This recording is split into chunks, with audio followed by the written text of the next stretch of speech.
قرآن مجید فرقان حمید نے میاں بیوی کا جو رشتہ بیان کیا ہے نا، اس رشتے کو آپ سمجھیں جو قرآن پاک نے میاں بیوی کا رشتہ بیان کیا. کہن لباس لکم وانتم لباس لہن.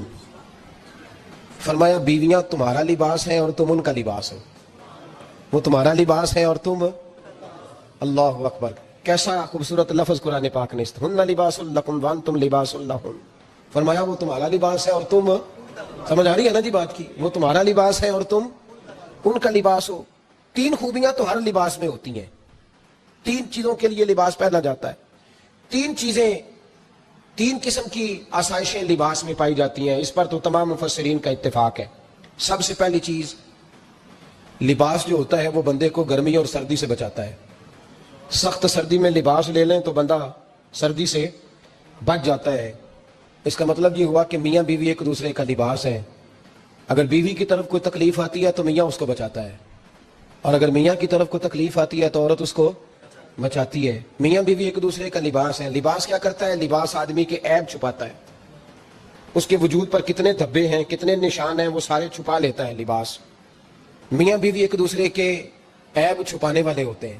عیب بتانے والے، رونا رونے والے نہیں ہوتے کہ بی بی جب بھی میکے گئی اس نے جا کے رونا شروع کر دیا. اتنی میں تانگو دوسرا ہے ہی کوئی نہیں. اور خامد صاحب جب بھی ملے انہوں نے ایک ہی راگ الاپنا شروع کر دیا کہ میری کیا بات تھی، مجھے مل کیا گیا ہے، میں کیا تھا، میرے ساتھ ہوا کیا ہے. تو لباس ہیں، ایک دوسرے کا عیب چھپائیں گے. بولیے، ایک دوسرے کا عیب چھپائیں گے، ایک دوسرے کی غلطیوں کی پردہ پوشی کریں گے. اور تیسرا، لباس کا کیا مقصد ہوتا ہے؟ لباس شخصیت کا آئینہ دار ہوتا ہے. لباس آدمی کی اچھی اور خوبصورت طبیعت کا حصہ ہوتا ہے. جو لباس ہوتا ہے وہ انسان کو زینت بخشتا ہے، خوبصورت کر دیتا ہے. داڑھی والا آدمی ننگے سے پھرے تو خوبصورت نہیں لگتا. ٹوپی پہن لے تو بڑا پیارا لگتا ہے. ٹوپی پہنے تو بڑا، اور اگر امامہ باندھ لے تو نور نالا نور ہونا شروع ہو جاتا ہے. اللہ کرے آپ خوش ہو جائیں، آمین تو کہہ دیں. اللہ کرے فجر کی نماز آپ امامہ باندھ کے پڑھ لیں، آمین تو کہیں. چلو کونے جنہ دی داڑھی نہیں انہوں نے رکھنی چاہیے، جنہ دی نہیں انہوں نے. موضوع نہیں تھا پر ہماری بھی مجبوری ہے، داڑھی آئی جاتی ہے ہر موضوع میں شامل ہو جاتی، رکھنی چاہیے. سب یاد رکھیں، لباس آدمی کو زینت دیتا ہے. قرآن مجید کے لفظوں پہ غور کرو. اگر تو شادی کے بعد بیوی کے آنے کی وجہ سے خامد کو سکون نہیں ملا تو اس کا مطلب ہے اس نے گھر کو زینت نہیں دی. اور اگر شادی کے بعد اس بچی کو تحفظ نہیں ملا، اس کو اپنے گھر کے اندر سکون نہیں ملا، تو اس کا مطلب ہے خامد نے اسے زینت، اس لباس نے زینت نہیں دی. میاں بیوی ایک دوسرے کا لباس ہے. اس مقدس رشتے کو اسلام نے باندھا، اور لباس کہہ کے باندھا. میرے رسول کریم علیہ الصلوۃ والسلام نے پہلے تو خارجی لوگوں کو منع کیا ہے. میری ذاتی رائے یہ ہے کہ میاں بیوی کی ذاتی لڑائی کوئی بھی نہیں ہوتی. ذاتی لڑائی، میری باتوں کی سمجھ تو آ رہی ہے نا آپ دوستوں؟ کوئی نہیں آ رہی؟ اللہ جزا دے. آپ میاں بیوی کی ذاتی لڑائی کوئی نہیں ہوتی. ہوتا پتہ کیا ہے؟ لڑکے سے پوچھیں کہ بتائیں جناب کیا حال ہے، تو کہتے ہیں بیوی میری صحیح ہے، اس کے گھر والے نہیں صحیح. سنا آپ نے بھی کبھی یہ لفظ؟ تو اسی طریقے سے اگر لڑکی سے پوچھیں کہ تیرا کیا حال ہے تو کہتی ہے خامد تو میرا دھیان رکھتا ہے، اس کی اماں نہیں خیال رکھنے دیتی. تو لڑائی جو ہوتی ہے وہ تیسرے آدمی کی وجہ سے ہوتی ہے. تیری اماں آئی تھی تو اس طرح کہہ گئی، تو تیرا بھائی آ گیا تھا تو وہ یہ کہہ گیا، تیسرے فرد کی وجہ سے. میرے نبی کریم علیہ الصلوۃ والسلام نے تیسرے بندے کو سمجھایا ہے، تیسرے فرد کو حضور نے سمجھایا ہے. نبی پاک علیہ الصلوۃ والسلام نے فرمایا خبردار، ماں، بھائی، بیٹا، باپ سارے لحاظ کریں، بسنے دیں میاں بیوی کو. اگر شادی کر دیا تو ان کو سکون سے رہنے دو. تم دو جملے کہہ کے چلے گئے، کوئی عیب نکال کے جو چھپا ہوا تھا خاوند کی نظر میں وہ نکال کے بتا دیا کہ تیری بیوی یہ کام بھی کرتی ہے. اب تم تو ہٹ گئے وہ بات کہہ کے. اب انہوں نے اکٹھے رہنا ہے، ان کی زندگی مصیبت کا شکار ہو گئی، آزمائش میں آ گئے وہ دونوں. ساری زندگی کڑتے رہے. ایک عیب نکال کے لڑکی کے گھر والے لڑکے کا اسے بتا کے چلے گئے تیرے خامد میں یہ عیب پایا جاتا ہے. وہ ساری زندگی کڑتے رہیں گے، تکلیف میں رہیں گے. انہوں نے تو اکٹھے رہنا ہے. بتانے والا چلا گیا. میرے رسول کریم صلی اللہ علیہ وسلم فرماتے ہیں لعنتی ہے وہ شخص، لعنتی ہے وہ شخص. یا رسول اللہ کون سا؟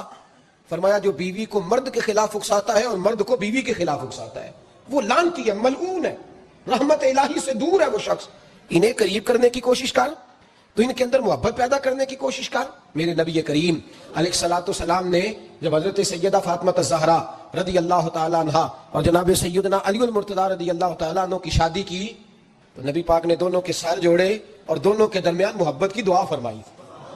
دونوں کے درمیان محبت کی دعا فرمائی. اور نبی پاک صلی اللہ علیہ وسلم حضرت فاطمہ کے سامنے جناب علی کے فضائل بیان فرماتے، اور جناب علی آتے تو نبی پاک فرماتے فاطمہ تو میرے وجود کا حصہ ہے، وہ تو میرے جگر کا ٹکڑا ہے۔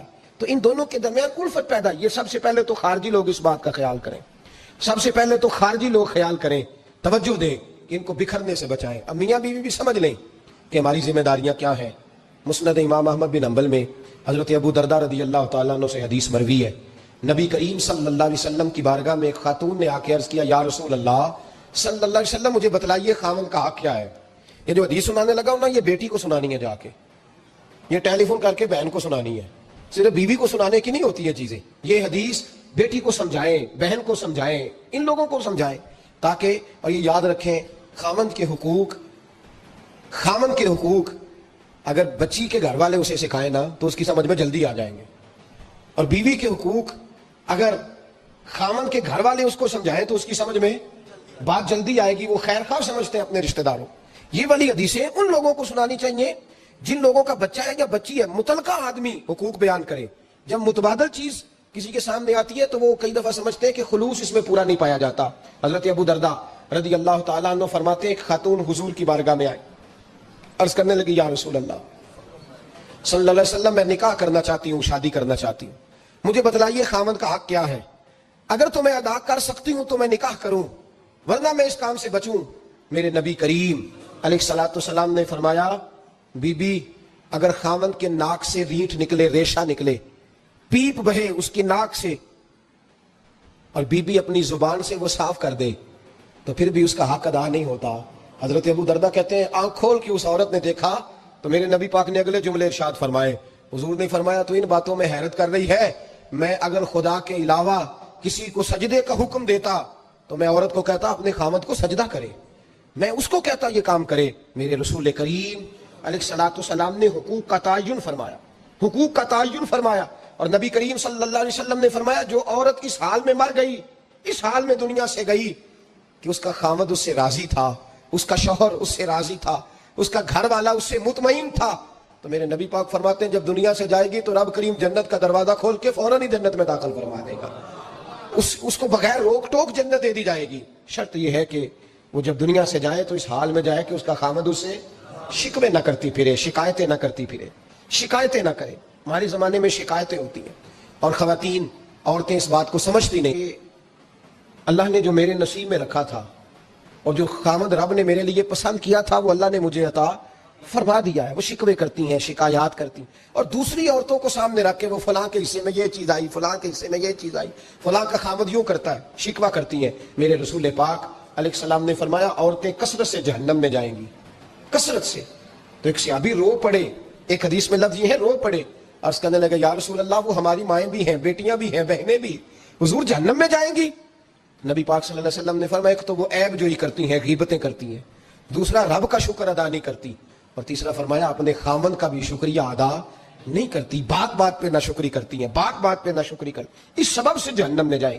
عورت کے حقوق کا تعین فرمایا، اور ساتھ ہی میرے رسول پاک علیہ السلام نے مرد کی طرف توجہ فرمائی، اور کیا خوبصورت لفظ ارشاد فرمائے، فرمایا تم میں ہر آدمی اپنے آپ کو اچھا سمجھتا اور اچھا کہتا ہے، ہر آدمی کہتا ہے، لیکن کوئی اگر مجھے آ کے پوچھے گا کہ محبوب آپ کی امت میں اچھا کون ہے، تو حضور فرماتے ہیں میں اسے اچھا سمجھوں گا جو اپنے گھر والوں کے حق میں اچھا ہے، جو اپنی بیوی خیرکم لأہلہ، تم میں سے بہترین وہ ہے جو اپنے گھر والوں کے لیے اچھا ہے۔ اور فرمایا جاؤ میرے گھر جا کے پوچھ لو، وانا خیرکم لأہلہ، میں تم سب سے زیادہ بڑھ کر اپنے گھر والوں کے لیے اچھا ہوں، تم میں بہترین وہ ہے جو اپنے گھر والوں کے لیے، بال بچوں کے لیے، بیوی کے لیے اچھا ہے۔ رسول کریم علیہ الصلوۃ والسلام نے خاوند کو حکم دیا اور ارشاد فرمایا کہ عورت ٹیڑھی لکڑی ہے، بیچاری کو اللہ نے عقل پوری نہیں دی۔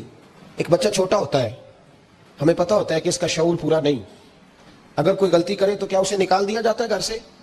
بولے چھوٹا بچہ ہے، وہ کئی دفعہ بڑا نقصان کر دیتا ہے، آپ کیا کہتے ہیں؟ اسے مارتے ہیں، کلاڑی لے جاتے ہیں اس کے لیے؟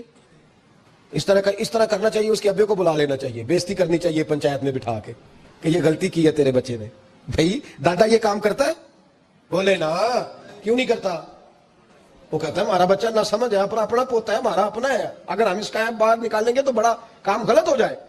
لیکن وہی ابا جی جب بہو کوئی غلطی کر بیٹھتی ہے تو پنچایت بلاتے ہیں، لوگوں کے سامنے معاذ اللہ تعالیٰ بڑی کڑوی کسیلی باتیں کرتے ہیں، ایسی ایسی باتیں کرتے ہیں کہ جو ان کی بیٹی کے بارے میں کہی جائے تو وہ کبھی پسند نہ کریں. اتنے سخت جملے کہے جاتے ہیں, بیٹی والے کو رسوا کیا جاتا ہے. میرے نبی کریم علیہ الصلوۃ والسلام نے فرمایا یہ ٹیڑھی لکڑی ہے, بیچاری کو اللہ تبارک و تعالیٰ نے اپنی حکمت کے تحت عقل عطا فرمائی ہے. تم اگر چاہو گے سیدھی کرنا تو یہ ٹوٹ جائے گی, سیدھی نہیں ہوگی. حضور کیا کریں؟ فرمایا اس کے ساتھ گزارا کرو, اللہ تمہیں اجر عطا فرمائے گا.